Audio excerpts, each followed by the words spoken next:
Thank you. सभी आत्मबंधुओं को आत्मवंदन। बहुत सुंदर सफ़र रहा हमारा इतने दिनों का। तो काफी अब अच्छा सफर था। बिल्कुल 10 दिन कैसे गए मालूम ही नहीं पड़ा। हाँ जी। तो आज के आखिरी दिन हमारा, इस 10 दिन के शिविर का आखिरी दिन है, और कई दिन 10 दिन के शिविर का आखिरी दिन बराबर। और आगे हम बहुत मिलेंगे और बहुत काम है हमारे साथ में करने के। बराबर। तो सर, सबसे पहले मैं पत्री सर का स्मरण करते हुए इस शिविर को आखिरी दिन का स्वागत करते हैं। ब्रह्म ऋषि पितामह डॉक्टर सुभाष पत्री सर और सारे एस्ट्रल मास्टर्स, पिरामिड मास्टर्स और जितने भी मास्टर्स यूट्यूब में जुड़ रहे हैं या जूम में जुड़े हैं, उन सब भी मास्टर्स की एनर्जीज़ को इनवाइट करते हुए आज का शिविर बहुत ही उत्तम एनर्जी से भरा हो और बहुत ज्ञानवर्धक हो, ऐसी इच्छा के साथ मैं आज का सेशन शुरू कर रही हूँ। आप सभी का हृदयपूर्वक स्वागत है फ्रेंड्स। मैंने आज का विषय मेरा बहुत ही एक प्रिय बुक है। एक्चुअली जो भी बुक पढ़ने लग जाओ वो प्रिय बुक बन ही जाता है, क्योंकि जब उसका ज्ञान मिलने लगता है तो आंखें फटती चली जाती हैं कि अरे इतने साल हमने क्या किया। वैसे मैंने बहुत बुक्स पढ़े हैं। मैं अभी कभी कभी गिनती करने की कोशिश करती हूँ, जैसे सर बोलते हैं कि मैंने 1 लाख बुक पढ़े हैं, तो मैं अंदाज़ा लगा के देख रही हूँ तो मैंने भी कोई 30-35 हज़ार बुक्स पढ़े हैं। उतना बुक पढ़ा है मैंने। मैं दिन में कभी कभी 2-2 बुक्स पढ़ती थी। मेरे को कोई फ्रेंड्स नहीं, कोई पड़ोसी का बात नहीं, किसी रिश्तेदार से कोई नाता नहीं, और मैं नॉर्थ में रहती थी, अकेली रहती थी, तो मुझे कोई दुख नहीं होता था। कि कभी कभी होता था, बहुत कम, तीज त्यौहार पे सबके घर में कुछ भीड़ भाड़ देख लिया तो लगता रहे हमारे वाले सब दूर हैं या मेरे कोई ऐसे फ्रेंड्स नहीं है, वरना मैं अपने आप में बहुत खुश। घर में जैसे समझो कि मिनी लाइब्रेरी, मिनी क्या, एक लाइब्रेरी, पूरी लाइब्रेरी। जब हमारा ट्रांसफ़र होता तो मेरे पापा से मेरे को इतनी डांट पड़ती, वो मेरी हेल्प करने आ जाते थे। कपड़ों के 2 बॉक्स होते थे और किचन के 2 बॉक्स और 15 बॉक्स बुक्स के होते थे। और स्टेट टू स्टेट ट्रैवलिंग में तो फिर उसका ट्रैवलिंग एक्सपेंस ही ज़्यादा हो जाता था। तो इतना गुस्सा करते थे कि क्या ज़रूरत है, रद्दी लेके घूमती है, रद्दी लेके घूमती है, ऐसे बोलते थे मेरे को। तो मैंने इतनी किताबें पढ़ी हैं, रीडर डाइजेस्ट से लेकर, हिंदी की गृह शोभा से लेकर, इंग्लिश के विमेन सिरा से लेकर, और फिक्शनल तो मैं कहीं भी पास में कहीं भी ट्रांसफ़र होके जाओ, सबसे पहला काम है कि पास के लाइब्रेरी में कार्ड बनाना। सब्जी लेने जाओ रोज फ्रेश, उसी तरह से 2 बुक्स लेके आना है, अगले दिन फिर सब्जी लाने जाना है तो 2 बुक्स पढ़ के वापस करके लाना है। ट्रेन में जाओ तो 1 बुक नहीं खरीदना है, 2-2, 3-3 बुक खरीदना है, क्योंकि जाते हुए 2 बुक पढ़ लेती थी, आते हुए 2 बुक, और वहां रहते हुए भी 2 बुक। तो घर में रखने के लिए कबोर्ड नहीं होते थे उस समय पे, कहाँ फर्नीचर्स होते थे, इस तरह के फर्निश्ड घर कम होते थे। तो घर में ही मैं एक उसको बिछा के सोफा बना लेती थी, उतने बुक्स थे मेरे। मोटे मोटे जो नॉवेल्स होते थे, इंग्लिश नॉवल बहुत घट होते हैं, उसको बिछा के उसके ऊपर चादर डाल देती थी मैं अपनी बेटी को बिठाने के लिए, तो पूरा एक सोफा था मेरा, उतने बुक्स। और सच पूछिए तो आज मैं इतने कॉन्फिडेंटली बहुत सारे विषय इसलिए बता पाती हूँ क्योंकि वो बुक पढ़ने की वजह से जो ज्ञान मिला है। स्पेशली फ्रेंड्स, बुक पढ़ने का मतलब सही बुक पढ़ना। कोई और भी बोल सकता है अरे हम भी फिल्मी मैगजीन मंगाते हैं। मेरे ससुर जी भी हमेशा घर में 5-5 मैगजीन मंगाते थे, और मेरे को इतना गुस्सा आता था उनके ऊपर, क्योंकि सभी फिल्मी मैगजीन, घर में 5 फिल्मी मैगजीन। और जब जब मैं उनको टेबल पे देखती ससुराल जाने पर, मेरे को इतना दुख होता कि 24/7 न्यूज़पेपर भी पढ़ेंगे तो वो एक्स्ट्रा जो फिल्मी शीट होते हैं वही पढ़ना, बुक्स पढ़ा तो भी वही बुक्स। और आज के टाइम पे आके भगवान की कृपा है, फिर वो बेंगलोर आने पर 10 साल से हमारे साथ रहने आ गए हैं। अब मैं जो भी बुक्स ला के रखती हूँ सबसे पहले मेरे सास ससुर पढ़ते हैं, बाद में मैं पढ़ती हूँ। तो पत्री सर का ऐसा कोई भी बुक नहीं है जो उन्होंने नहीं पढ़ा है। मैंने बोला बहुत ही स्पेशल सोल हैं ये लोग, क्योंकि अब जाने का टाइम आया है तो सही ज्ञान लेके जाने के लिए वो रेडी हैं। तो सही ज्ञान मिल रहा है। वो फिल्मी नॉलेज भी चाहिए था तो उन्होंने उस समय पे वो ले लिया होगा। लेकिन अभी वो खूब, मैं किसी को यहाँ पे भी जैसे सेशन चल रहा है तो मेरी सास क्या करती है, वो बालकनी में बैठ के वो भी ध्यान में बैठ जाती हैं। पास में नहीं बैठती हैं लेकिन बालकनी में जाके बैठ जाएंगी। रात को उठेंगी, कई बार वो रात को उठ के मुझे देखती हैं ध्यान में बैठा हुआ, तो अब रात को परेशान नहीं होती है कि नींद नहीं आ रही है, नींद नहीं आ रही। नहीं तो हमेशा किसी का भी कॉल आ गया, कैसे हो अम्मा, क्या करें, नींद ही नहीं आती है। मैं बोलती हूँ 95 के हो गए हो, नींद कैसे आएगी? बॉडी कंप्लीटली वॉर्न आउट है और कुछ शरीर थक नहीं रहा है, तो जितना थोड़ा सा नींद आना है बेबी की तरह उतना नींद आएगा, बाकी के टाइम नहीं आएगा। सबको पता है बुढ़ापे में नींद कम होता है, खाना कम होता है, चलना फिरना कम होता है। मैंने बोला वो आप प्रोसेस है, इसको एक्सेप्ट करो। तो ऐसे बोलते बोलते पहले तो उनको शायद बुरा लगता था मेरा ऐसा कहना, अब वो नहीं कहती है। अब जो भी टाइम मिले, रात को नींद खुला नहीं, मैं कभी कभी देखती हूँ क्या कर रही होंगी, मैं थोड़ा ध्यान रखती हूँ उन पे, तो बैठ के ध्यान कर रही होती हैं, ऐसे बैठ गई होती हैं। इतना अच्छा लगता है मेरे को देख के कि देखो बड़े भी हमसे सीख सकते हैं, ऐसा जरूरी नहीं है कि हमें बड़ों से ही सीखना है। और मैं बहुत उन सोल्स को मैं थैंक यू बोलती हूँ कि एक्सेप्ट किया अपने आप की बहू कुछ सिखा रही है दुनिया को, आपने उसको एक्सेप्ट किया और अभी आदत डाल ली। मेरे ससुर बार बोलते हैं, जब भी आंख खोल के देखता हूँ ये बैठ के ध्यान कर रही होती है, पता नहीं 24/7 ये ध्यान क्या करती है, कि ध्यान में किससे मिल रही है। तो मैं कहती हूँ आप भी आंख बंद करके बैठो, फिर पता चलेगा वो किससे मिल रही है, क्या कर रही है, क्या अनुभव पा रही है। अब हमारे घर में सिर्फ और सिर्फ ध्यान की बातें और आध्यात्मिक बातें ही होती हैं। बहुत बहुत अच्छा लगता है। इससे ज़्यादा क्या है, यही स्वर्ग है ना। घर में हमेशा इस तरह की बातें हो, या नहीं तो बीमारी की बातें, या तो फिर मैं तो अपनी सास से बात ही नहीं करती क्योंकि मुझे बोलना कम पसंद है। तो घर में मैं बात ही नहीं करती हूँ, बस खाने पीने से सीमित बातें, क्योंकि उनको थोड़ा छेड़ो ना पुरानी सारी बातें लेके बैठ जाएंगी, जो अभी कोई भी नहीं है उन सब की बातें, अपनी सास की बातें, सास ने कैसे तकलीफ दी, जेठानी ने कैसे तकलीफ दी, मैं ऑलरेडी उसको 1000 बार सुन चुकी हूँ, फिर भी उनको बताने में मजा आता है। तो मैं नहीं करती थी। मेरी मम्मी को वो कंप्लेंट करती फ़ोन करके, बात नहीं करती है, बात नहीं करती है। तो मम्मी को तो अभी पता चल गया, मेरे को ऐसे वाला गॉसिप मेरे को हमेशा से ही पसंद नहीं था।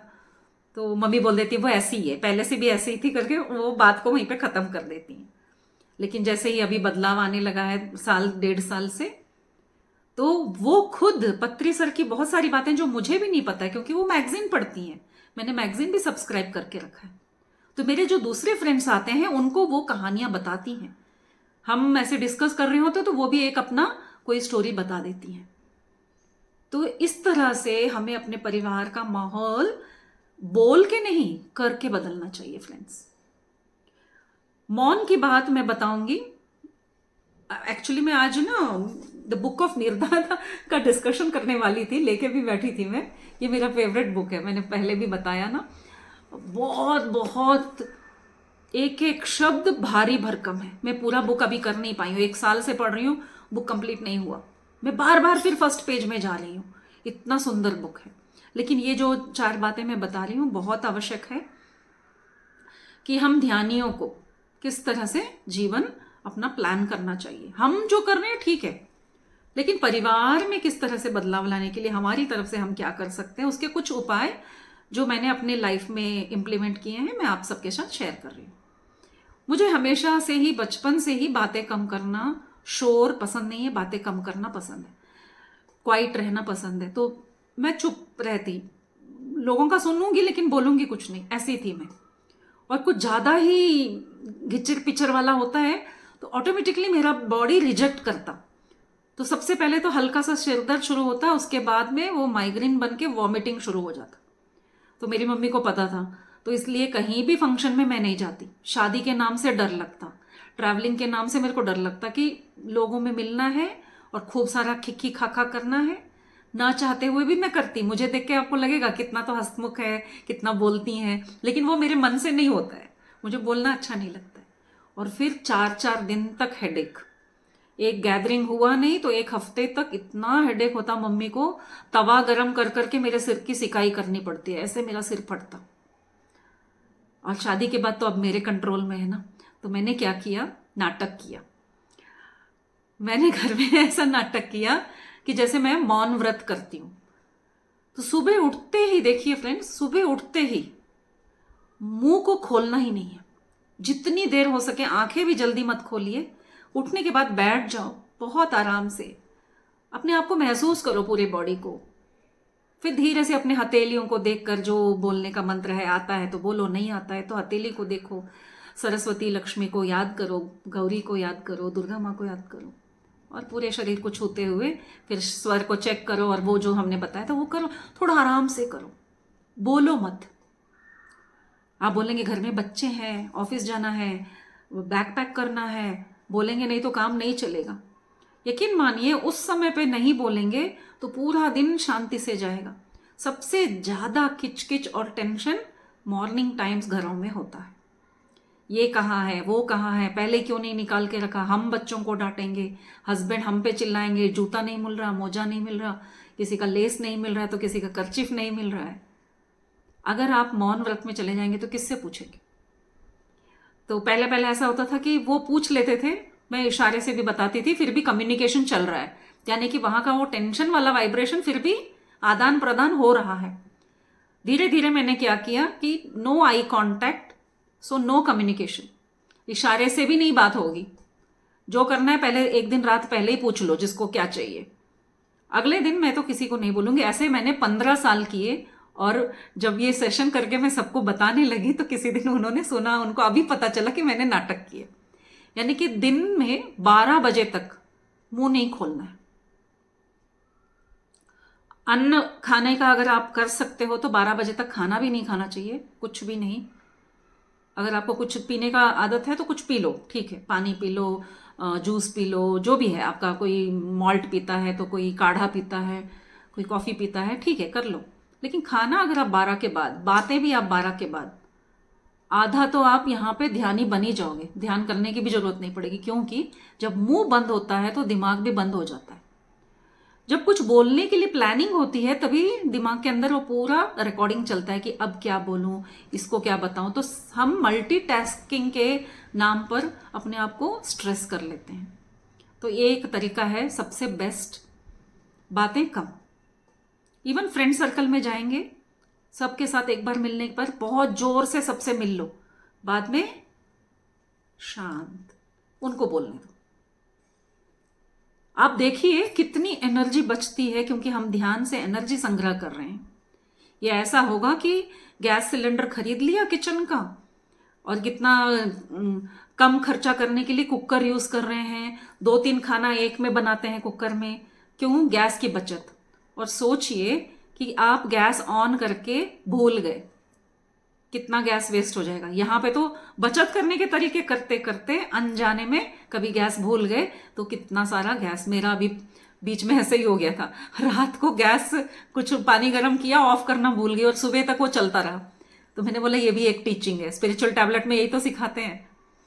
तो मैंने बोला अच्छा, मतलब हम अपनी एनर्जी ऐसे वेस्ट कर रहे हैं, ऐसे हमारे चारों तरफ होता रहता है। इस तरह से हम अधिक बोलने पर हमारी एनर्जी वेस्ट होती है फ्रेंड्स। तो अब आप अपने लाइफ में किस तरह से ये टीचिंग्स का प्रयोग कर रहे हैं। बोलना बहुत ज़रूरी है, शेयर करना बहुत ज़रूरी है, क्योंकि औरों के लिए हम फिर एक एग्जाम्पल सेट करते हैं। पुस्तक पढ़ना और इस तरह ज्ञान की बातें करना वो सेकेंडरी है। सबसे पहले निज जीवन में हम किस तरह से इस ज्ञान का एक्सपेरिमेंट कर रहे हैं, ये बहुत ज़्यादा इंपॉर्टेंट है। तो चलिए आप भी शुरू करते हैं अपना सेशन। ये बुक है, इसमें मुझे पढ़ के बताने की कोई बात है नहीं, मेरे को अच्छे से इसका बिगिनिंग बहुत अच्छे से बाय हार्ट हो गया, क्योंकि मैंने बहुत सारे सेशन कर लिए इस पे। तो ये है बुक ऑफ मीरदाद। आप में से किसने पढ़ा है ये बुक? अच्छा, किसी ने नहीं, वाह। तो मैं ध्यान में आते ही सबसे पहला स्पिरिचुअल बुक यहाँ पे PSSM में जुड़ने के बाद ये पहला बुक था, मैंने अमेजोन से जो मंगाया। उसके बाद में आते ही रहे हैं यू फॉर एवर, और पत्री सर के जो दूसरी बुक्स हैं, 1000 Seeds of Joy, और द सीक्रेट बुक, लोबसाम रामपा के भी 1-2 बुक्स मंगाए हैं। फिर बहुत सारे बुक्स हैं, बहुत सारे हैं। हाँ, काश मैं सारा यहाँ पे रखी होती ना तो मैं आपको दिखाती।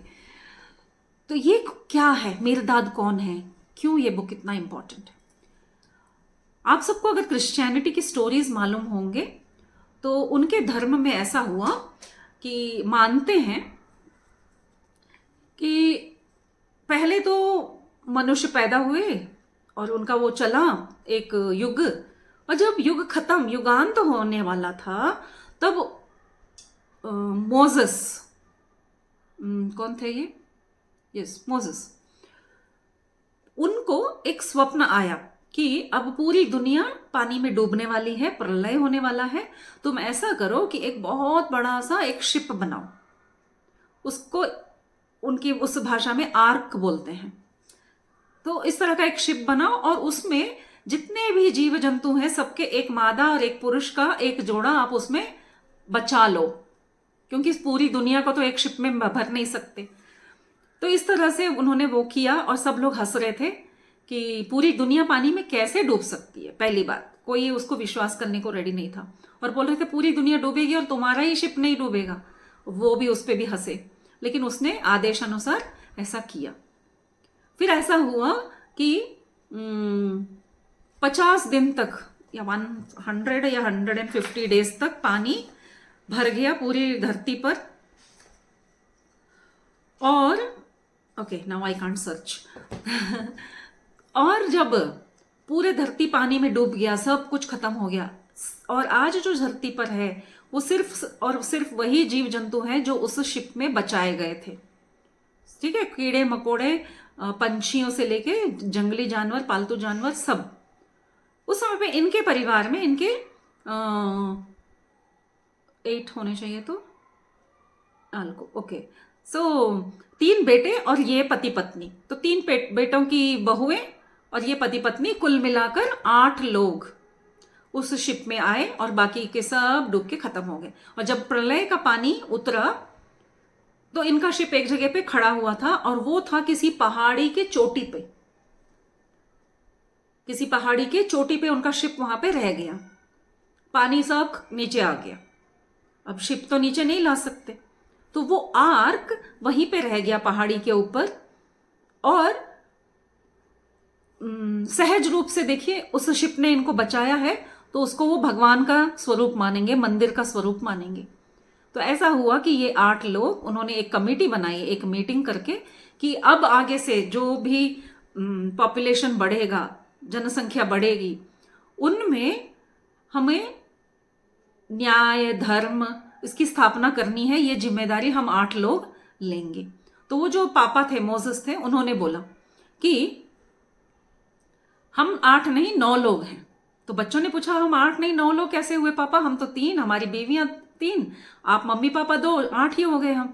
तो बोले नहीं, एक अदृश्य व्यक्ति है जो हमारे बोट में था और उसने ही बहुत कुछ यहाँ पे अपनी शक्ति से इसको बचा के रखा, और वो अदृश्य है, वो आज हमसे मिलेंगे। और आगे से हमेशा जब भी हम 9 लोगों में से एक आदमी खत्म होता है, यानी कि किसी की बॉडी वेकेट होती है, तो 9वां आदमी अपने आप इस ग्रुप में आके ज्वाइन करेगा। उसी दिन वो दरवाजे पे आएगा और फिर हम उसको इस ग्रुप में इंक्लूड कर लेंगे।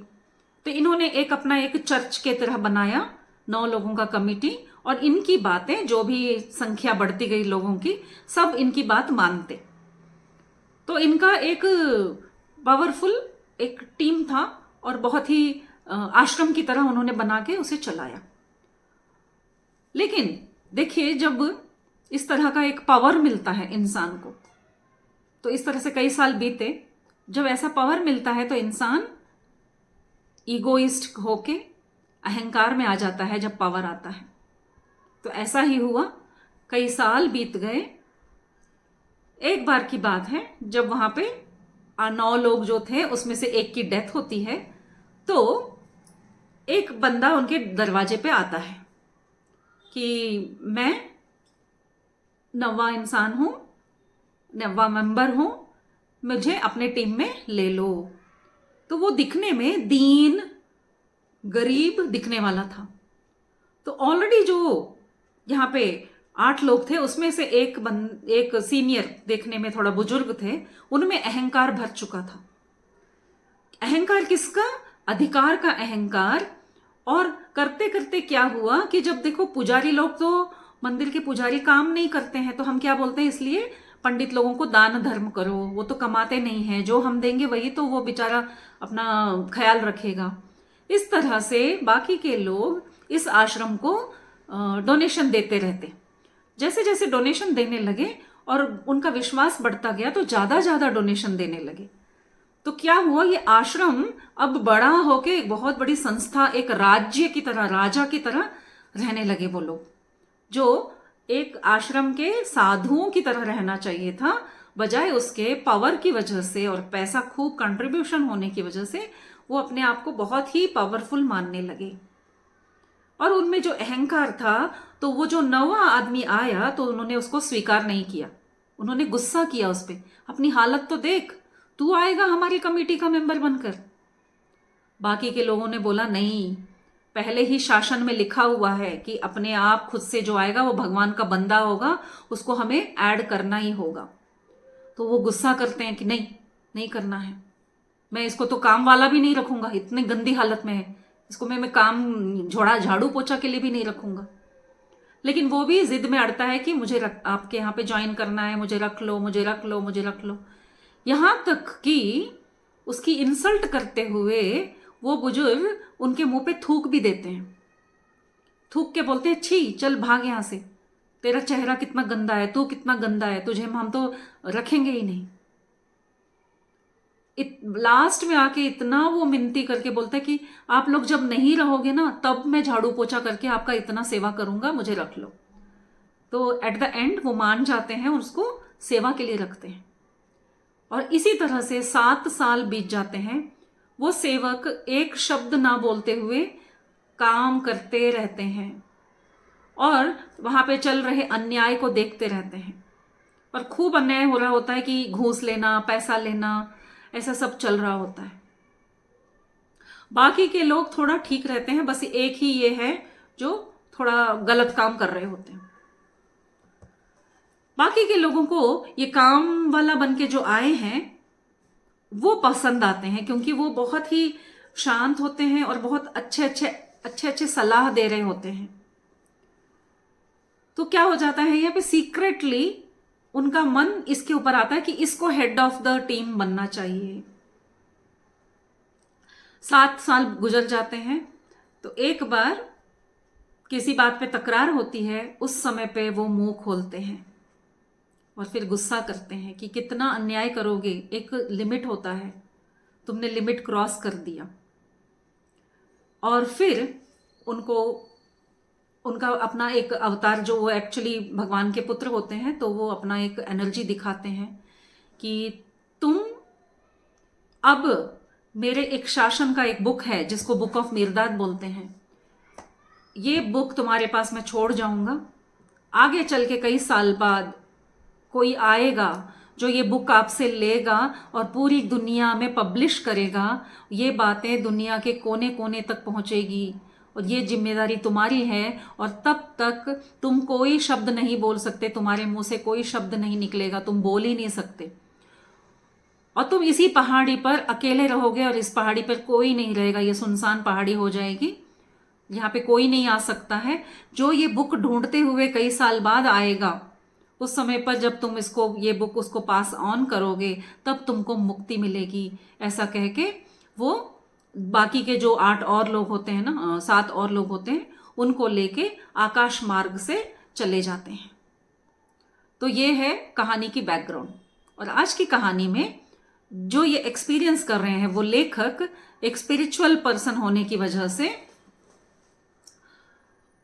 वो सुनते हैं। मतलब ये कहानी फिर प्रचलित हो जाती है कि ऐसा एक पहाड़ है जिसके ऊपर एक आश्रम है जहां पे एक बूढ़ा बाबा रहते हैं, कई हजारों साल से हैं, वो बोलते नहीं हैं। ऐसा एक वदंती सब जगह प्रचलित हो जाती है। तो इनका मन करता है कि हम भी चढ़ के जाएं और मिले। कई लोगों ने प्रयत्न किया, जिस तरह से हम लोग मानस सरोवर जाके कैलाश पर्वत के लिए हम रखते हैं ऐसा विचार, हमें सबको पता है वहां क्या है, लेकिन जा नहीं पाते हैं। तो कुछ कुछ इसी तरह से ये मिलता जुलता ही है। तो बहुत लोग जाते हैं, पहाड़ चढ़ने की कोशिश करते हैं, लेकिन टॉप तक पहुंच नहीं पाते हैं, बीच में ही हार के वापस आ जाते हैं, या तो कोई मर जाता है क्योंकि उतना वो खतरनाक रास्ता होता है। तो लेखक ने एक बार मन बनाया कि मुझे वहां जाना ही है। तो लोकल लोगों से पूछते हैं कि जाने का रास्ता क्या है, कैसा है, कौन सा इजी रास्ता है, कौन सा मुश्किल रास्ता है, और कितने दिन लगते हैं। सारा इंफॉर्मेशन गैदर करके फिर वो सोचते हैं कि जो आसान रास्ते से सब जा रहे थे, लेकिन वो हुआ नहीं क्योंकि आज तक कोई पहुंचा नहीं। तो बोले ये सामने से दिख रहा है मुश्किल रास्ता, वहां के पत्थर एकदम ग्लास की तरह स्मूथ, और कहाँ कहाँ टूटे हुए पत्थर हैं, तो थोड़ा भी लगेगा तो इंसान को चाकू की तरह चुभ जाएगा, उतनी बुरी तरह से वो, क्योंकि किसी ने यूज नहीं किया है उस साइड का पर्वत। लेकिन ये बोलते हैं नहीं, मैं इस तरफ से ही चढ़ूंगा। लोग उनको मना करते हैं, नहीं नहीं ऐसे मत जाओ, बहुत डेंजरस है, थोड़ा भी फिसलोगे तो तुम्हारे ऐसे चीर के तुम्हारे टुकड़े टुकड़े हो जाएंगे, चोट नहीं लगेगी, तुम्हारे ही पीसेस हो जाएंगे। फिर भी वो कहते हैं नहीं मुझे जाना है, मैंने यहाँ से चढ़ने का संकल्प किया है कि जल्दी से जाऊं और वापस आ जाऊं।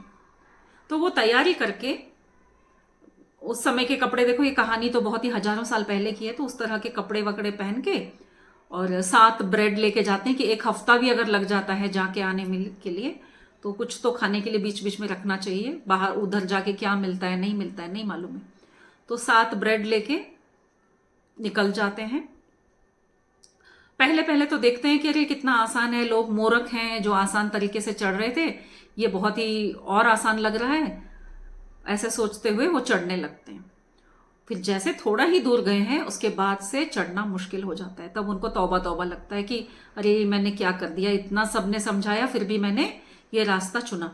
देखिए हर बात को थोड़ा ध्यान से सुनना, इस बुक में सब 2-2 मीनिंग के बातें हैं, ठीक है। तो ये पहाड़ पे चढ़ना हमारा आध्यात्मिक एक रास्ता है, हमारा जर्नी है। आसान रास्ता, मुश्किल रास्ता। मुश्किल रास्ता वो जो किसी ने तय नहीं किया। जब हम चलते हैं तो हमें लगता है किसी ने तय नहीं किया तो क्या हुआ, मैं करूँगा। जब हम चलते हैं, शुरू होते हैं, आसान लगता है, बस थोड़ा ही आगे जाते हैं फिर मुश्किलें समझ में आती है, क्योंकि आज तक कोई गया नहीं है तो किसी को पता नहीं है किस तरह से उसको फेस करना है। अब देखिए ये इंटरेस्टिंग जर्नी क्या है फ्रेंड्स, बहुत इंटरेस्टिंग है ये। जितना सुनने में सिंपल सा लग रहा है, अगर आप ध्यान करने के बाद ये बुक पढ़ेंगे आपको सारे बातें ऐसे खुलती चली जाएंगी, क्योंकि ये बहुत डीप बहुत डीप बहुत डीप है। कितने ही लोगों ने इसको ट्रांसलेट करने की, मतलब बताने की कोशिश की है, लेकिन सही मतलब बता नहीं पाए हैं। मैं खुद जब पढ़ रही होती हूँ, मैंने 3 बार वही चैप्टर पढ़ा, जो समझ में आता है मैं उसको शब्दों में नहीं बता पा रही हूँ। समझ में बहुत डीप बातें आती हैं, बहुत डीप, तो बहुत गहरी बातें हैं फ्रेंड्स इसमें। तो जब आप पढ़ रहे होंगे आपके लेवल जो होगा, आपको उस लेवल की समझ आते जाएगी। और ये ऐसी सामान्य कोई किताब नहीं है। इसको ओशो सर ने क्या बोला था मालूम है, कि पूरी दुनिया में जितने भी समझदार स्पिरिचुअल बुक्स हैं, अगर बहुत बड़ी शिप में उसको भर दो और अगर वो शिप डूब जाएगी और आपको मिलेगा मौका एक बुक बचाने का, तो उन्होंने बोला कि मैं ये बुक बचाऊंगा, बुक ऑफ मिर्दाद। तो समझ लीजिए एक शिप भर के समझदारी वाली book and equal to this 1 book. तो क्या है इसमें जो ओशो ने पता किया है, और मैं तो कह रही हूँ तो मेरे रोंगटे खड़े हो रहे हैं, और मैं बहुत लकी हूँ कि मेरे हाथ ये बुक लगा, लेकिन मैं कंप्लीट नहीं कर पाई हूँ। तो मेरी बातें बहुत सिंपल कहानी लग रही होंगी फ्रेंड्स, बस बताने का मकसद यही है कि आप इसमें इंटरेस्ट लेके ये बुक कर लो। घर में वो बुक होना चाहिए, आप पढ़ोगे नहीं पढ़ोगे बात की बात है, कभी ना कभी तो आप पढ़ोगे अगर हाथ में रहेगा तो जरूर। हिंदी में भी है, मराठी में भी है, तो प्लीज़ मंगाइए। तो आगे क्या होता है कि ये चढ़ के जाते हैं, बस इसका जो चढ़ के जाने तक का सफ़र है मैं उतना ही बताऊंगी, क्योंकि उसके बाद में बहुत डीप बातें हैं जो सिर्फ ऐसे शब्दों में बताने वाले नहीं हैं। तो वो चढ़ के जाते हैं, रास्ता मुश्किल होता जाता है और उनके कपड़े फटते चले जाते हैं। इतना वो शार्प एजेस होते हैं कि उनके कपड़े चिथड़े बन जाते हैं, कि है भी और नहीं भी, आधा नंगा ही दिख रहे हैं वो, बस नाम के लिए कपड़े हैं उस शरीर पे। थोड़ी ही दूर जाते हैं, कहीं पे रेस्ट करने को भी उनको जगह नहीं मिलती है। क्योंकि कहीं बैठने की जगह ही नहीं है, सिर्फ ऐसे शार्प शार्प स्मूथ स्मूथ पत्थर ही पत्थर है। सूरज निकल आता है, बहुत कड़क धूप लगती है, थकान होती है, तो कहीं बैठ के जो खाना लाए हैं वो बैठ के खाने के लिए, सांस लेने के लिए भी उनको जगह नहीं मिलती है। वो करते करते दोपहर हो जाती है, तो एक जगह पे थोड़ी सी जगह मिलती है, बहुत थोड़ी सी, जहाँ पे वो बैलेंस करके थोड़ा सा बैठ सके, बस उतना ही। तो बैठ के वो बोलते बाप रे, बस इतना जगह ही मिलना काफ़ी था कि सांस तो ले सकूं और कुछ खा तो लूं जो लेके आया हूं, वरना मैं तो ऐसे ही शायद मर जाऊंगा।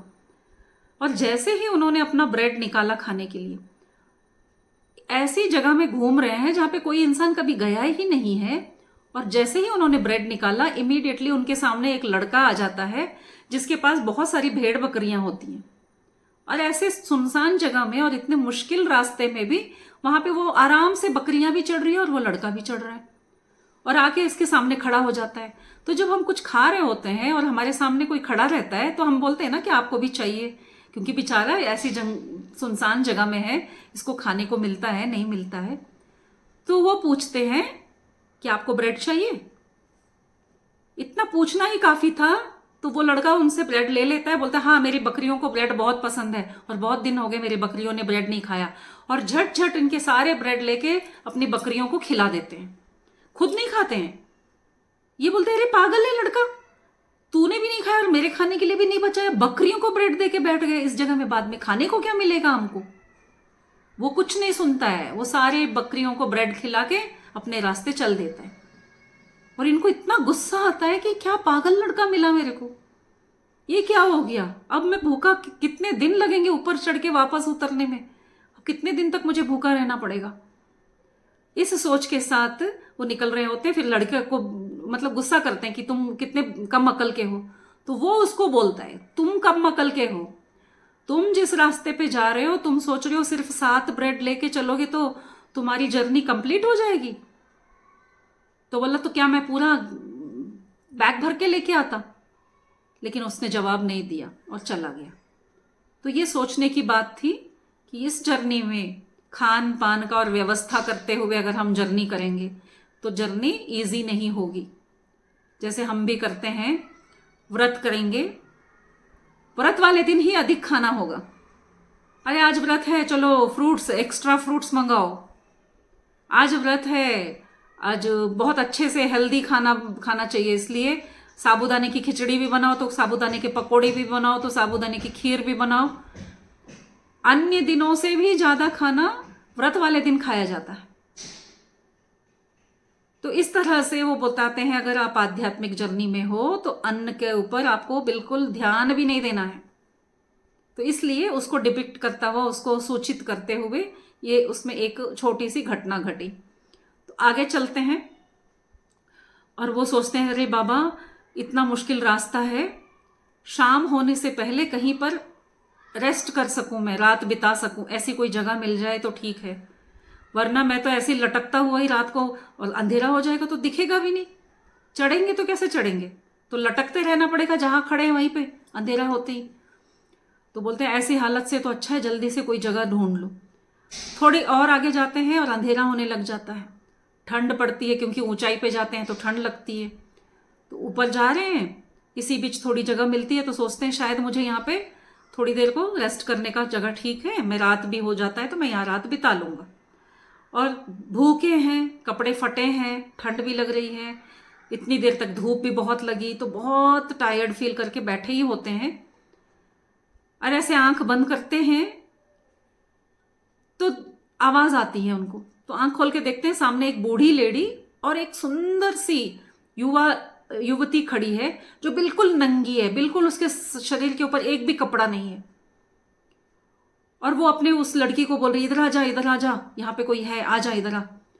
तो ये बोलते हैं कि इतनी नंगी क्यों है ये लेडी, और वो इस ऐसे एक्ट करती है जैसे इसकी बातें सुना ही नहीं दी, और इसके पास आके इसका कपड़ा जबरदस्ती इसका कपड़ा छीनती हैं, इसका कपड़े उतार लेती हैं। ये बोलते पागल हो गई ये लेडी, मेरे कपड़े क्यों उतार रही हो, इतनी ठंड में मैं ठंड में रहूंगा क्या।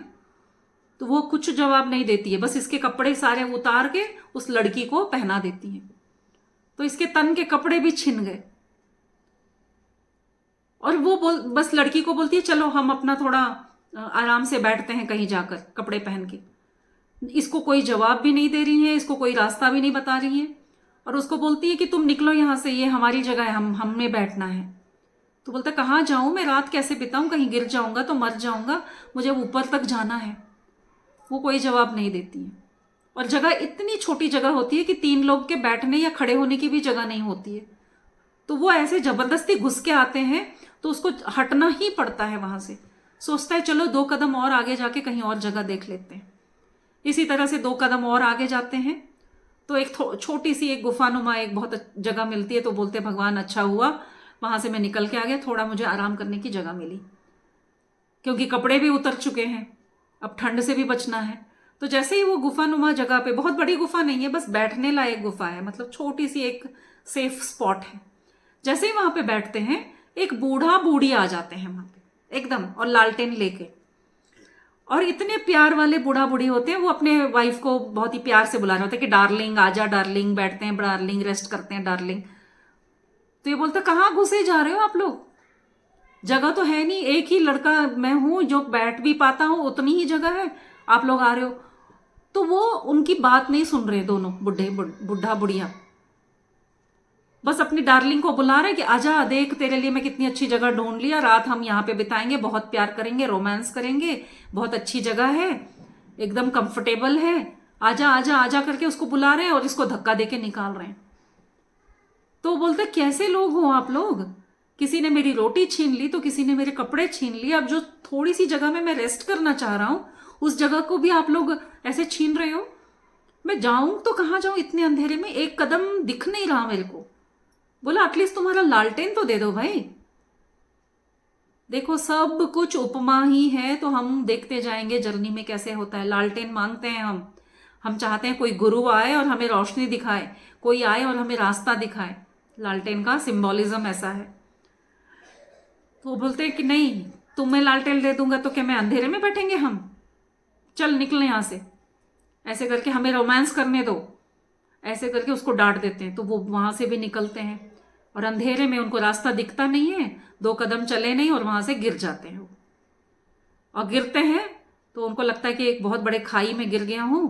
अब बोलते हैं अब मेरे से नहीं उठा जाएगा, चाहे मैं गिरा हूं या मरा हूं, जो भी है, जब सूरज निकलेगा तब देखूंगा, तब तक तो मैं पूरा रेस्ट करूंगा। क्योंकि वो उतने थक गए होते हैं और उन्हें नींद भी आ जाती है। और जब सुबह की रोशनी उनके मुख पे गिरती है तो कोई बूढ़ा उनके ऊपर झुक के उसको उठाने की कोशिश कर रहे होते हैं। तो आंखें खोल के देखते हैं, बोलते हैं कि मैं जिंदा हूं या मरा हूं, क्या मैं स्वर्ग में हूं, कोई आप ऐसे देवता हो जो मुझे उठा रहे हो। तो बोलते नहीं नहीं, तुम पहाड़ की चोटी पे आ गए हो, मैं वही बाबा हूं जो पहाड़ की चोटी पर बहुत सालों से तुम्हारा इंतजार कर रहा हूं। तो बोलते आप मेरा इंतजार कर रहे हो, मैंने तो सुना था जो पहाड़ की चोटी वाले बाबा हैं वो बोलते नहीं हैं बहुत सालों से। तो बोला हाँ, मैंने कई सालों से बोला नहीं है, लेकिन मैं तुम्हारे लिए चुप था, मेरे को सिर्फ तुमसे ही बात करनी थी।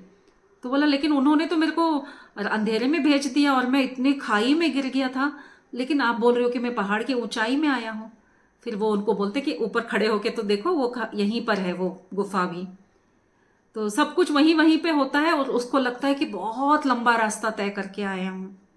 तो पूछते हैं वो कि आप इतने साल कैसे बिताए, क्या कर रहे थे। तब उन्होंने ये सारी कहानी इस बुक में है। उन्होंने बोला कि ये एक बुक है मेरे पास, ये सारी बातें तुम्हें इस किताब में मिल जाएगी, तुम इस किताब को नीचे वापस लेके जाना और पूरी दुनिया में पब्लिश करके किसी भी रूप में पूरी दुनिया को बताना, पूरी दुनिया को ये बातें बताना। तो वो बोलते हैं कि आप फिर क्या करोगे आगे चल के। तो वो उनसे कोई बात नहीं करते और बोलते हैं कि तुम इतने नंगे हो क्योंकि इस नंगे शरीर से तुम अब वापस नीचे नहीं जा सकते, समाज में जाना है तो चोला पहन के जाना जरूरी है। तो मैं तुम्हारे लिए कुछ बंदोबस्त करता हूँ और मैं जो किताब तुम्हें देने वाला हूँ मैं लेके आता हूँ। ऐसे बोल के वो अपनी गुफा में जाते हैं और वो बुक लेके आते हैं, लेकिन इस तक नहीं पहुंचते हैं। तो ये जाके ढूंढता है कि अभी आऊंगा बोल के गए थे, कहाँ चले गए। तो वहां जाके देखते हैं वो जो बूढ़े थे वो ऐसे झुक के पत्थर बन गए, जैसे हम अहल्या की कहानियों में देखते हैं ना। तो उस तरह से वो वहीं पे खड़े खड़े, जो बुक उन्होंने ऐसे हाथ में लिया तो वहीं पर वो ऐसे पत्थर बन गए। तो उनके पत्थर के ऊपर ही उसका ड्रेस ऐसे ढका हुआ मिलता है। तो उन्होंने पहले ही बोला होता है कि मेरा ड्रेस तुम पहन के नीचे जाना और मेरी ये बुक लेके नीचे जाना। तो फिर वो ड्रेस पहनकर और वो बुक लेके वो नीचे आते हैं।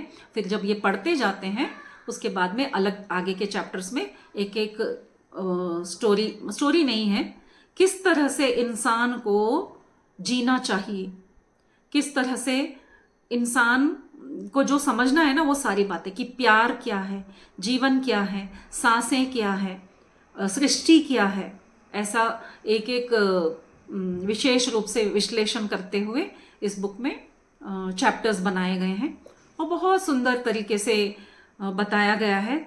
बहुत ही सुंदर है फ्रेंड्स, तो ज़रूर पढ़िए इस किताब को। तो मैं बस इतना ही आपको कहानी के रूप में बता सकती हूँ। आगे की बातें दो दो लाइन में हैं, क्योंकि ये जो जिन्होंने लिखा है ना ये एक्चुअली एक पोएट हैं, तो इसलिए उनका कहानी बोलने का तरीका भी क्या है, छोटे छोटे 4 लाइन के दोहों की तरह पोएम्स में बताए गए हैं। तो उसी के अंदर आप चले जाओगे तो उसमें और डीप बातें मिलेंगी आपको। तो ये यहाँ पे चर्चा करने के लिए नहीं हो सकता है। तो बस आज के लिए इतना ही। इस बुक के लिए मैं कहूँगी कि ज़रूर इस बुक को पढ़िएगा, द बुक ऑफ मिर्दाद, किताबे मिर्दाद हिंदी में है। तो थैंक यू वेरी मच।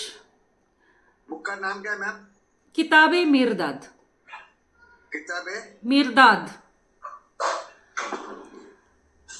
मिर्दाद जो वो 7th पर्सन आए थे सर्वेंट बन के वहां पे सेवा की, वो मिर्दाद थे।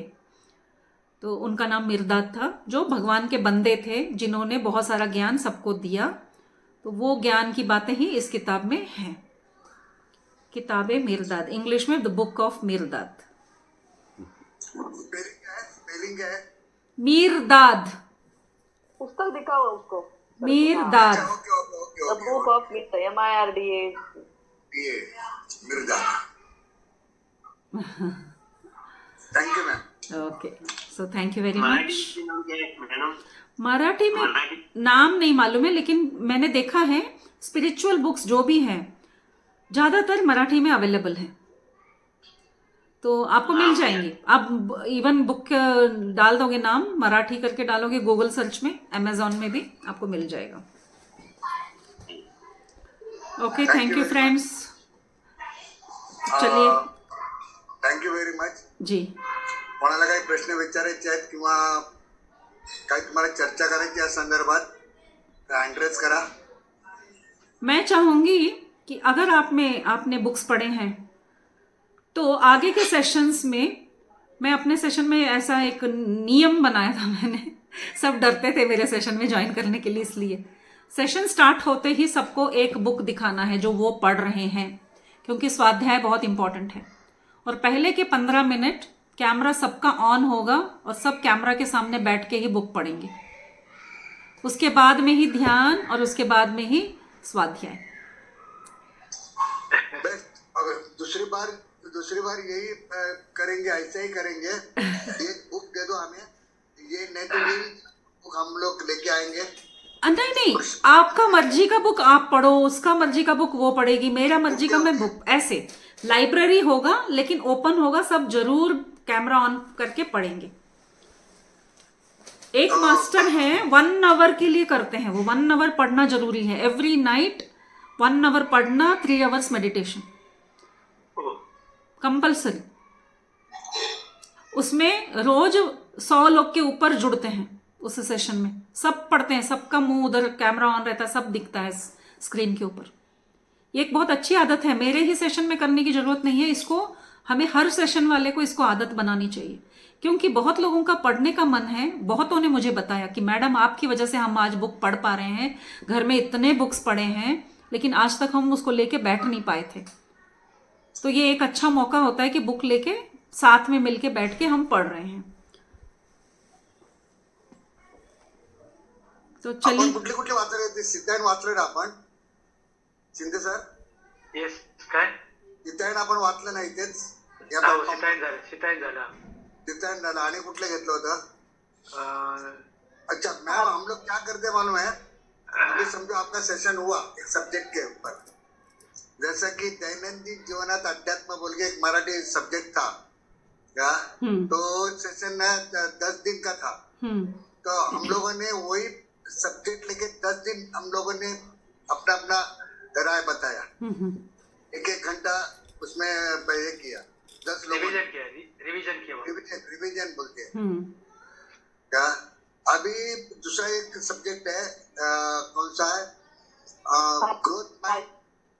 ग्रोथ माइंड विरुद्ध कुठलं, फिक्स माइंड,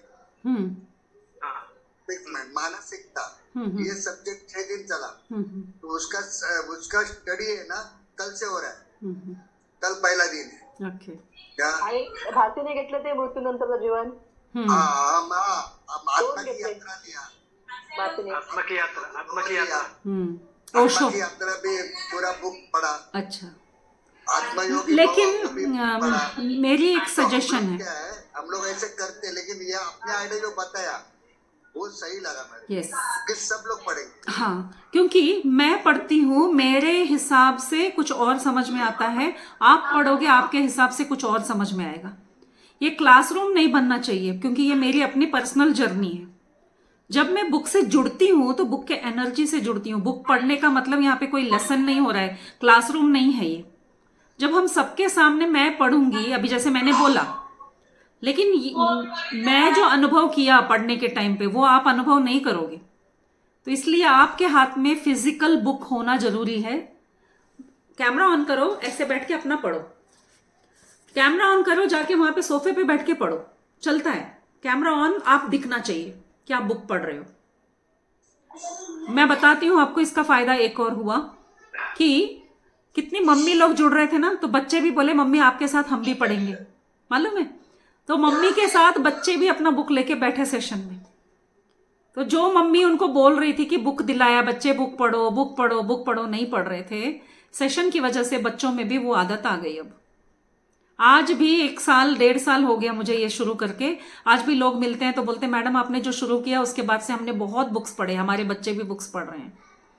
तो ये आदत हमें बना लेनी चाहिए। पहले पहले थोड़ा साथ में मिलके करेंगे तो बाद में अपने आप आदत हो जाएगी। एक मास्टर ने पूरे साल किया ये वाला। देखिए इस बुक का, मिर्दाद के बुक का मराठी नाम है पुस्तक मिर्दादचे। पुस्तक मिर्दादचे। देखो पंजाबी में भी है, पोथी मिर्दाद। तो जरूर लेके पढ़िएगा। तो आप में से अभी कोई बताना चाहेगा कि जो आज इस टाइम पे आप कौन सा बुक पढ़ रहे हो? मैं 2 मिनट का टाइम दूंगी। 2 मिनट नहीं, 1 ही मिनट, 2 मिनट ज्यादा हो गया। अभी के अभी उठो, जाओ, अपना अपना एक बुक लेके आओ जो अभी पढ़ रहे हो। झूठा कोई नहीं बोलेगा, सच बोलना है। मैं भी लाती हूँ। मैं लाता, मैं इधर ही है।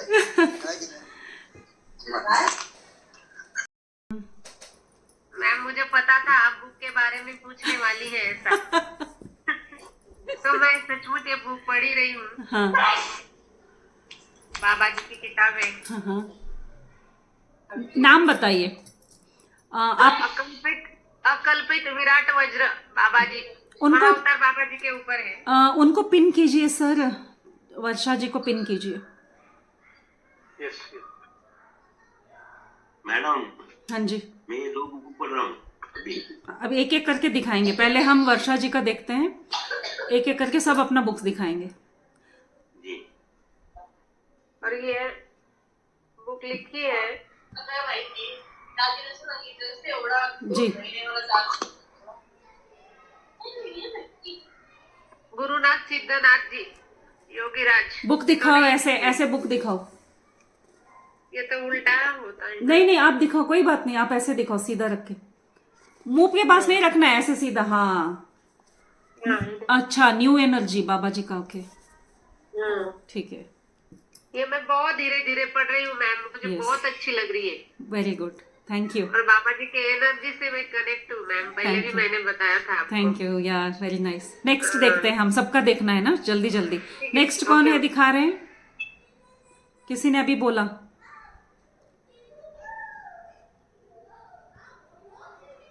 कौन दिखाने वाला है बुक? अरे बाबा क्यों? मैं दिखाता हूँ यस दिखाइए। मैडम। यस कहाँ हो आप? ठीक है। पिन करो इनको, दिख नहीं रहे हैं। हाँ एक मिनट, पिन करता हूँ। मैं पिन करती हूँ, रुको आपको। और किया। हाँ नहीं, WhatsApp देख। ये है 4 करार, सीतायन। कौन सा पढ़ रहे हैं अभी आप? अभी कौन सा पढ़ रहे हो? पढ़ रहा हूँ। 4 करार। भगवत गीता। टाइम देगा तो उन्हों में भी थोड़ा पढ़ रहा हूँ। Okay very good, thank you share करने के लिए। नेक्स्ट कौन दिखा रहे हैं? तारी सर दिखा रहे। तारी सर दिखा रहे। जी तारी सर दिखाइए। कहाँ पर हो? कहाँ पर हो? ओके तारी सर भगवत गीता पढ़ रहे हैं, हाँ, श्रीमद् भगवत गीता। और ये जादू, सीक्रेट्स। हाँ secrets, very good. Yes thank you sir share करने के लिए। नेक्स्ट। मैं हूँ, मैं यस सीक्रेट पढ़ रही हूँ। ओके 4 आपको पिन दिन हो कर रही गए। हूँ, पिन कर रही हूँ, एक मिनट। हाँ 4 दिन हो गए। आप भी वही पढ़ रहे हो, वेरी गुड हाँ 4 दिन हो गए। Very good. नेक्स्ट। आत्मक्षेत्र। नेक्स्ट कौन दिखा रहा है? स्नेहा, स्नेहल, स्नेहल दिखा रही हैं। पांडे। सुषमा प्रधान। सुषमा प्रधान मैम। ये स्नेहल ने किया था, मैंने उनको पिन किया। नाम बताओ बेटा। You can. मैम मेरा नाम स्नेहल पांडे है। हाँ मैं you can heal your life okay. हाँ और उनका वर्कबुक भी है साथ में, इस बुक के साथ में। ओह अच्छा। तो इस बुक के साथ में अगर वर्कबुक भी पढ़ेंगे तो बहुत ज्यादा हेल्पफुल रहता है। बिल्कुल बिल्कुल, पूरा कवर दिखाओ, सामने रखो, अपना फेस कवर कर लो। फेस नहीं, बुक देखना है हमको। हाँ हाथ हटाइए ठीक से। You can heal yourself, okay. Heal your life, okay life. Fine, Life. Very nice. Something different book, very nice, thank you. Thank you ma'am. Yeah next, next, quick quick quick. Sushma Pradhan. Sushma Pradhan. Yes Sushma ji कौन सा book पढ़ रहे हैं आप? नाम बोलो, नाम बोलो।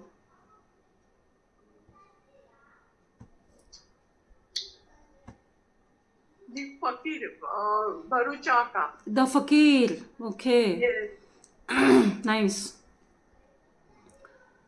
या थैंक यू। बाबा का बुक है, ओके यस। नेक्स्ट। स्वर्ण मॅडमने दाखवलं का? हाँ स्वर्णा मैम से। आत्मक्षेत्र। वेरी स्वर्णा मैडम, मैं उनको देख नहीं पा रही हूँ। सोनी, सोनी नाम से जो है वो है क्या? हाँ सोनी नाम से हाँ वही। वही वही वही। ठीक है, वो आत्मक्षेत्र। Nice madam, very nice, yes thank you. Yes next. काय झाला? आता कोण आहे? बुक्स दिसतात नाही. जीजा पाटील बुक दिसत नाही. दिसत नाही. काय झालं? अभी कौन है? संपलं काय? जिजा पाटील. जिजा पाटील. भारती आहे, जीजा पाटील आहे, पाटील. मंदा. हे बघा भारती आली, भारती आली. जीजा पाटील. योगिका कामरू. ओके जीजा पाटील. जीजा पाटील तुम्ही कंप्लीट केले काय हे पुस्तक? सुरू केले या कंप्लीट केले? मॅम थोडं वाचल्यावर पुन्हा आणखी मागे जाऊन वाचते मी. मला ओके. असं ठीक ठीक. पुन्हा पुन्हा मागे जाते. हाँ पुढं होतच येस नाही. Correct correct yes. Okay next. Aarti is joining us. हाँ, आत्मवंदन. भारती दिखा रही है, मैं भारती को पिन कर रही हूँ. Autobiography of Yogi. Yes power of subconscious mind पढ़ी हूँ मैं अपनी. एक मिनट पहले इनका देख लेते हैं. भारती ने जो दिखाया है, भारती जी योगी. योगी यस. आरती जो बोल रही हैं वो है yogi. What is it? The power of power your of your subconscious mind. Subconscious mind. Oh nice. Okay thank you all for sharing. अभी जिसने शेयर नहीं किया है और कैमरा ऑन नहीं किया है, अगली बार सरोज मैम की ज़रूरत नहीं है. आपस में भी आप 5 मिनट का टाइम लेके जल्दी जल्दी जल्दी जल्दी बुक शेयर करते हैं, या फिर सबका कैमरा ऑन होगा, सब अपना बुक दिखाएंगे। तो मैंने अभी इस महीने 2-3 बुक्स मंगाए हैं, उसमें से एक है you for ever, but I am very guilty, I have not yet started. 1000 Seeds of Joy and this 2 books new books हैं। और अभी मैं आपको वो सेल्फ हीलिंग का करने वाली थी ना, उस दिन मैंने सेल्फ हीलिंग किया, लेकिन मेरा जो पुराना नॉलेज था उससे किया। ये एक चाइनीज टेक्निक थी जिसको मैं आपके साथ शेयर करने वाली थी, उस दिन मुझे टाइम नहीं मिला इसका पूरा डिटेल करने के लिए। तो ये था एक चाइनीज हीलर जो सेल्फ हीलिंग, इन्होंने बहुत सारे कैंसर पेशेंट्स को भी सिर्फ हीलिंग से ठीक किया है। किस तरह से हमें 7 बॉडीज को हील करना है, स्टेप बाय स्टेप अफर्मेशंस के साथ है ये बुक। और मैं आपको एक बुक दिखाने के लिए बैठी थी कि living with the Himalayan masters, living with the Himalayan. मुझे पिन कीजिए, मैं ही करती हूँ, रुक जाओ। आओगे? किया मैं। मुझे पिन किया। Living with the Himalayan masters. Yes. तो living with the Himalayan masters ये मेरा पहला स्पिरिचुअल बुक था। इसके साथ साथ हम सब जानते हैं कि ऑटोबायोग्राफी ऑफ योगी सब बताते ही हैं इसको पढ़ने के लिए। मैंने इसको इंग्लिश, हिंदी और कन्नड़ा तीनों में ही रखा हुआ है, ताकि घर में जो भी आए सबको पढ़ने के लिए मिले। क्योंकि हस्बैंड तेलुगु पढ़ते हैं, मैं इंग्लिश पढ़ती हूँ, और मेरे सास ससुर कन्नड़ा पढ़ते हैं, तो मैंने सब तरह का बुक रखा। मेरे फ्रेंड्स हिंदी के हैं। इसके साथ में एक बुक और रिकमेंड करूँगी, ये सेम एक ही जैसे बुक्स हैं। ये है सेम हिमालयन मास्टर्स, लेकिन हिमालयन अप्रेंटिसशिप ना, apprenticed to a Himalayan master. ये एक योगी हैं जो अभी भी हैं, श्री एम है इनका नाम, श्री एम। जिस तरह हम स्वामी रामा को इस बुक के थ्रू जानते हैं, ये अभी नहीं है, इनकी संस्था है। हम योगानंद जी को जानते हैं इस बुक के थ्रू, जो अभी नहीं है, और इनकी संस्था है। लेकिन श्री एम आज भी हैं। और जब कोविड के पीरियड में तो 2-3 साल वो अब्रॉड नहीं गए, इंडिया में थे। अभी वो अब्रॉड ज़्यादा घूमते हैं, लेकिन शिवरात्रि के टाइम पे अपने आश्रम में वापस आते हैं। इनका आश्रम आंध्र प्रदेश में है, नाम याद नहीं आ रहा है। शिवरात्रि में मैंने जाने का मन बनाया है इनसे मिलने के लिए। और विशेषता बताओ इनका क्या है, इनका नाम क्यों श्री एम है, एम, ओनली एम।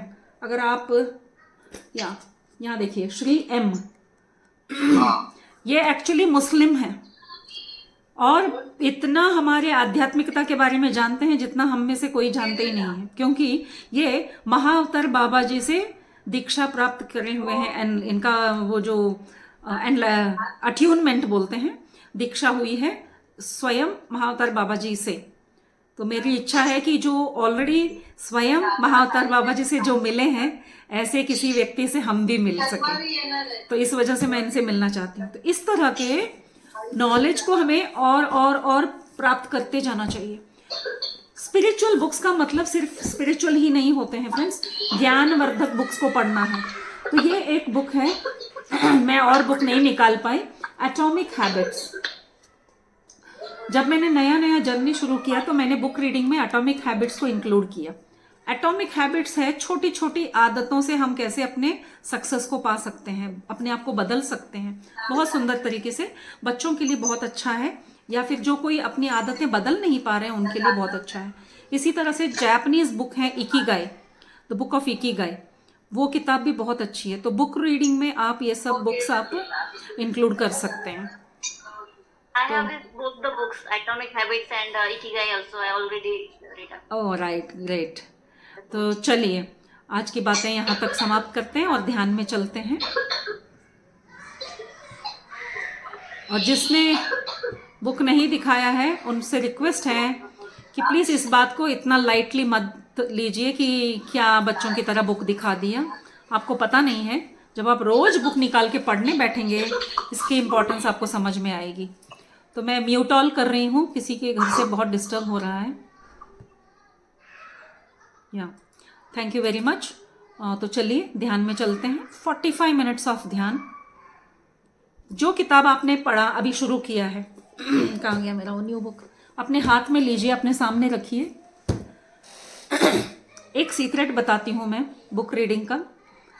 एक बुक अगर कोई व्यक्ति लिखता है तो उसके जीवन भर का अनुभव इसमें होता है फ्रेंड्स।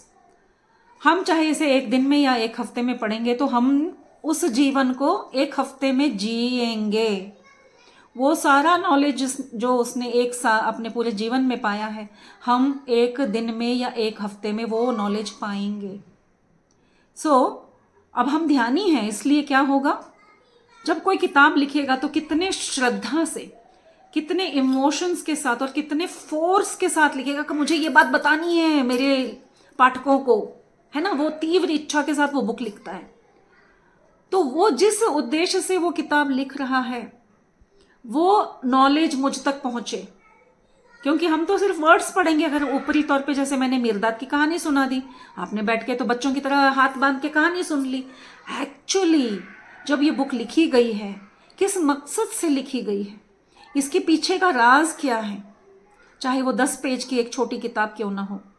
आपके घर में पुराने से पुरानी 10 पेज की भी किताब मिलेगी फ्रेंड्स, वो आपके साथ कम्युनिकेट करना चाहती है, इसलिए आप तक पहुंच चुकी है और आपने 10 साल 20 साल या 40 साल से वो बुक छुआ नहीं है, छत पर पड़ा है, धूल मिट्टी में हो रहा है और उसके अक्षर वेट कर रहे हैं कि कब ये सोल मुझे अपने हाथों में लेगा और मैं इसको अपना एनर्जी ट्रांसफ़र करूं।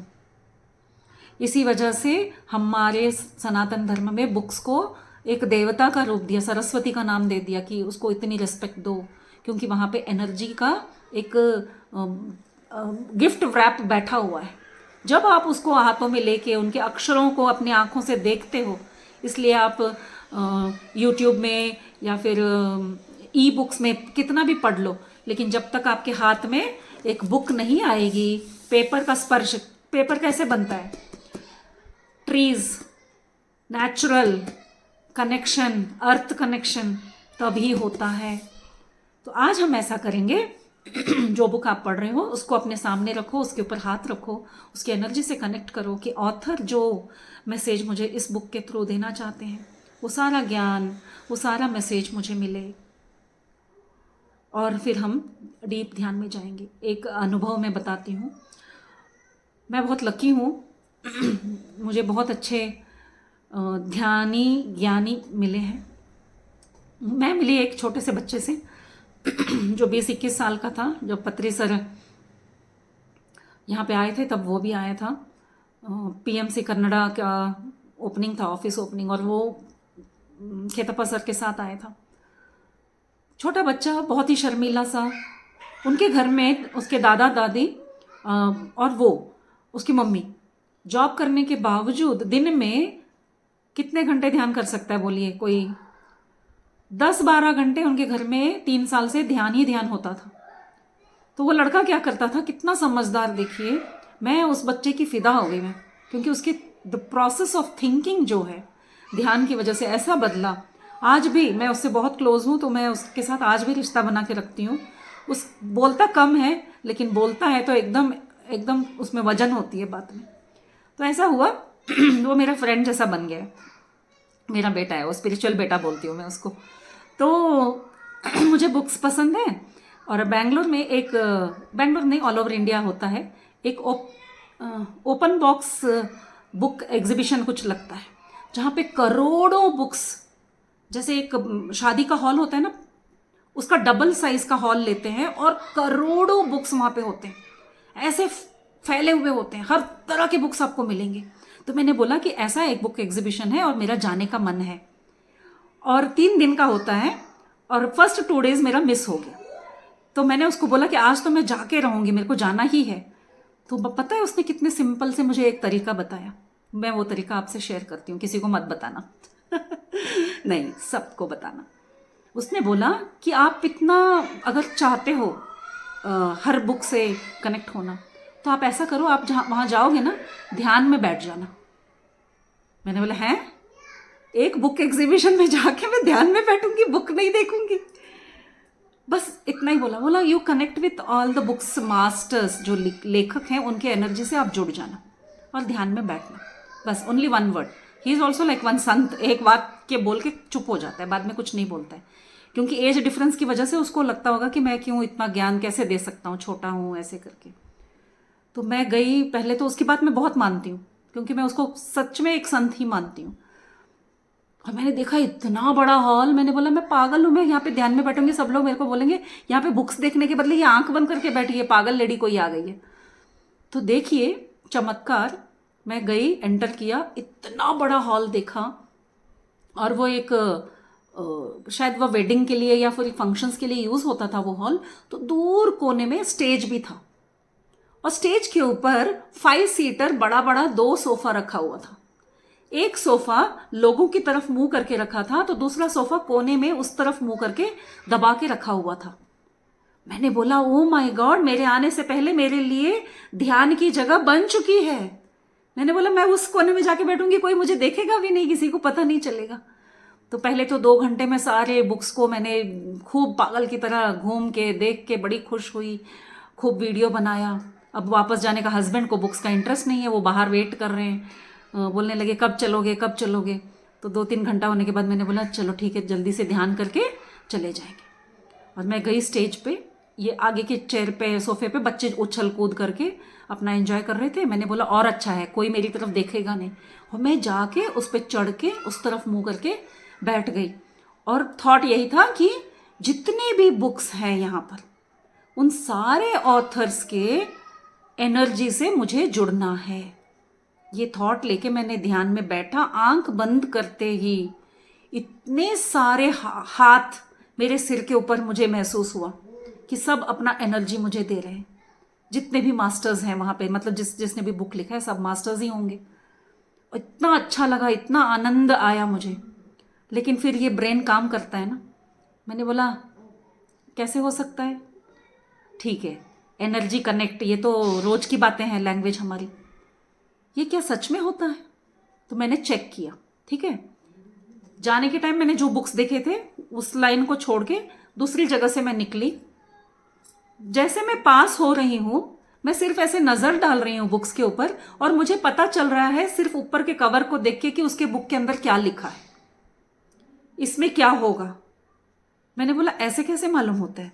फिर मैंने बुक उठा के पीछे पढ़ना शुरू किया, जो जो बुक में मेरे को स्ट्रांग लग रहा था ना, कि देखूं तो क्या मैं सच में बुक की एनर्जी से कनेक्टेड हूं। लिटरली जितने भी बुक उठाए और जो भी थॉट मुझे आया वो लिखा हुआ था। So that is book energy. इसलिए मैं सबके साथ शेयर करती हूँ। ये नॉलेज हमें बहुत बहुत बहुत इम्पॉर्टेंट है, क्योंकि हम बच्चों को बताएंगे तो वो स्कूल बुक्स के साथ भी वैसे ही कनेक्ट होंगे। मैं अपने ट्यूशन में ये एक मैजिक ट्रिक उनको बता देती हूँ। Love the book, love your text book. First thing, पहली बात, बच्चे अपने टेक्स्ट बुक को लव नहीं करते, इसलिए वहाँ का नॉलेज उनको नहीं मिलता है। Love your book, love the author जो अपने ज्ञान को हमारे साथ शेयर कर रहा है। एक एक दिन एक एक सब्जेक्ट को लेके खूब प्यार करो और बोलो उस ऑथर से, तुम जो मुझे बताना चाहते हो मुझे वो ज्ञान मिले, मैं समझ सकूं कि तुम वो जो 4 लाइन में इतना सारा जो मुझे बताना चाहते हो मैं समझ पाऊं। ये एक्सरसाइज अपने बच्चों के साथ करवाइए, कॉलेज के बच्चे हैं या छोटे बच्चे हैं, सबके साथ। एंड रियली 15 दिन में एक न्यू बैच आया मेरे पास, 15 दिन में 0 से वो 45 मार्क्स लेके आ गया बच्चा। और इतना उसके चेहरे पे रौनक होता है कि मैडम मेरे को तो अभी टीचर के पूछने से पहले ही मालूम हो जाता है कि टीचर क्या पूछने वाली है। आज भी उसने मुझे दिखाया कि मैम मैंने पहले ही पढ़ लिया था और मैंने पहले ही आंसर बता दिए, सी माई आंसर शीट करके उसने दिखाया। 4th स्टैंडर्ड का बच्चा है। तो बहुत अच्छा लगता है जब हम ये एनर्जी कनेक्ट करना सीख जाते हैं। तो ये चाहे हम स्पिरिचुअल बुक हो या टेक्निकल बुक्स हो, ये सब पे अप्लाई होता है। ये नॉलेज मुझे आपसे शेयर करनी थी, शेयर कर लिया। चलिए अब हम अपने ध्यान में चलते हैं। Thank you. बहुत सारे, मैं एक सांता क्लॉज की तरह हूँ जो मेरे झोले में बहुत सारे तरकीबें हैं और मैं बांटना ही चाहती हूँ। रख के क्या करूँगी मैं अपने पास, है ना। तो चलिए अगली बार फिर मिलेंगे, तब और बातें होंगी। आज के लिए हम 45 मिनट्स का ध्यान करेंगे। प्लीज़ प्लीज़ प्लीज़ कोई बीच में आंखें नहीं खोलेंगे और ना ही ध्यान को छोड़ के भागेंगे। तो आप कैमरा ऑफ कर सकते हैं या अपना लाइट डिम कर सकते हैं, अंधेरे में बैठ सकते हैं।